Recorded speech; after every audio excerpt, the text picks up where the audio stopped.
Bro திண்டுக்கல்லே யாருமே இந்த டேட்டுவை போட்டிருக்க கூடாது ப்ரோ அப்படின்னு சொல்லிட்டு ஒரு டிசைன் எடுத்துகிட்டு ஒரு ப்ரோ வந்திருந்தாங்க. என்னடா அது கொலன்னு இருக்கே அப்படின்னு பார்த்தா நம்ம காந்தாரா படத்தில் வர சாமியாக கும்பிட்ற அந்த ஒரு கேரக்டரை தான் டேட்டுவாக போகணும்னு சொல்லிட்டு ஒரு ப்ரோ வந்திருந்தாங்க.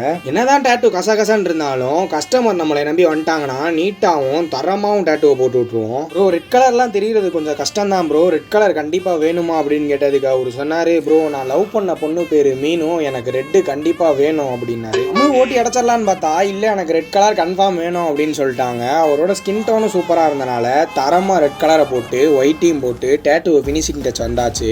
கடைசியாக டேட்டுவெலாம் முடிச்சுட்டு ஃபோமை போட்டு தொடச்செடுக்கிறப்ப வேற மாதிரி இருந்துச்சுங்க டேட்டுவே. ப்ரோ நீங்கள் கேட்ட மாதிரியே திண்டுக்கல்லே யாருமே போடாத அளவு டேட்டுவை போட்டாச்சு ப்ரோ, எப்படி ப்ரோ தரமாக இருக்கா அப்படின்னு கேட்டதுக்கு ப்ரோ பீனட்டுக்கு தமிழில் வேர்க்கல்ல இந்த டேட்டு இப்படி வரும்னு சொல்லிட்டு நான் எக்ஸ்பெக்டே பண்ணல அப்படின்னாரு. ப்ரோ இந்த டேட்டுவை பார்த்துட்டு எல்லாம் பதறணும், இப்போ நீங்கள் கொஞ்ச நேரம் கதறணும் அப்படின்னு சொல்லிட்டு நம்ம ஐட்டத்தை ஊற்ற ஆரம்பிச்சிட்டோம். அவரும் பெடலே இல்லாமல் சைக்கிள் ஓட்ட ஆரம்பிச்சிட்டாப்ல. இது வந்து டேட்டு போடுற பெயின்னு நினச்சிடாங்க, இது வந்து ஆன்டிபயோட்டிக்னால கொஞ்சம் எரியும். இந்த மாதிரி உங்களுக்கும் டேட்டு போடணும்னா நம்ம தமிழ்நாடு டேட்டுவை கான்டாக்ட் பண்ணுங்கள். மறக்காமல் நம்ம பேஜை ஃபாலோ பண்ணிக்கோங்க. தேங்க்ஸ் ஃபார் வாட்சிங்.